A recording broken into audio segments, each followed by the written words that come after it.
Look at that.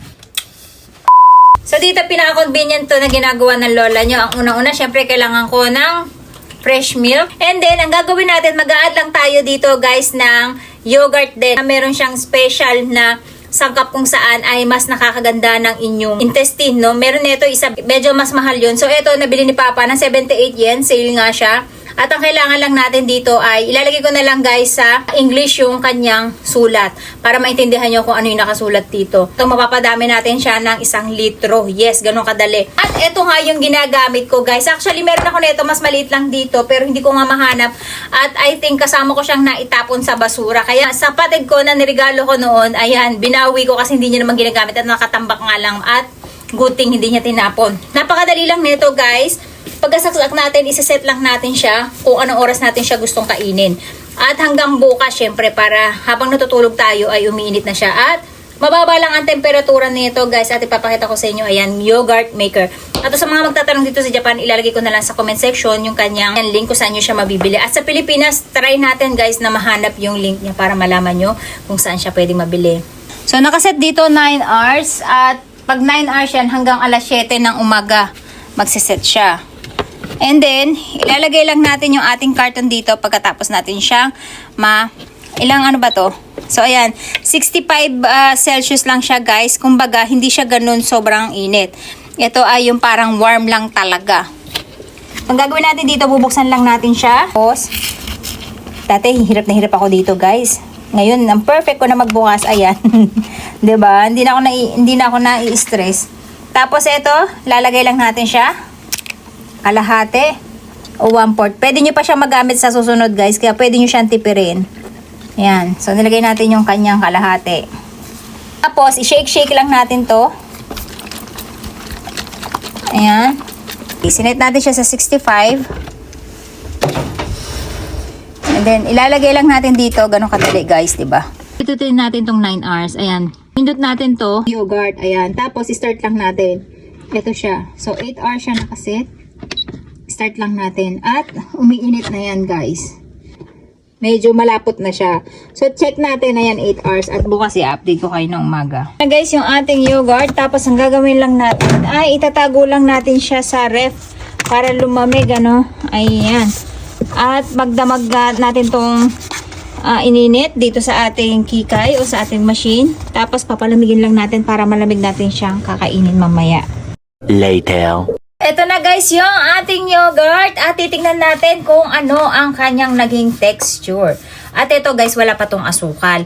Ngayon, kapag gusto nyo siyang lagyan ng tamis, dapat bago siya tumigas, hahaluan nyo na siya ng asukal. Kasi nga, tumatabang siya, no? So, hindi tayo maglalagay ng asukal. Kasi gagamit tayo guys ng prickly jam natin. Ito yung prutas ng cactus, kung maalala nyo, tas ginawa nating jam. Ito siya ngayon. Kaya ito yung pagkukumbay natin para makakain tayo ng ating yogurt. At, wait lang, mabitawan ko. Nadisgrasya pa. So, ganyan yung texture niya, guys. Nakita nyo yan? Wow. Okay. Medyo malapot na siya.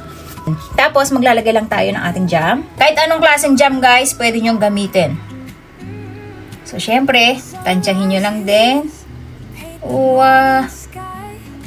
Alam nyo tong jam na to, para kayong kumain ng sampalok na matamis na matamis. Ganun yung lasa niya. Tatakamas.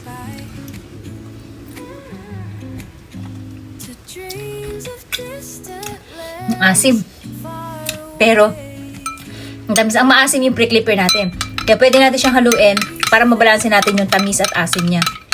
So, ayan guys, meron na tayong prickly pear yogurt. Ang ganda ng kulay niya. Naging kulay peach ba? Pink. Ganda ng kulay fairness. Tatakamas.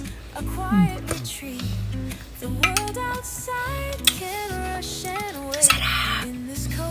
Mas titigas pa to kapag pinatagal nyo pa. So 9 hours lang yung ginawa natin. And then, kung gusto nyo pa siya na maging parang taho, ay, pwede nyo pa siyang i-add ng at least 5 hours.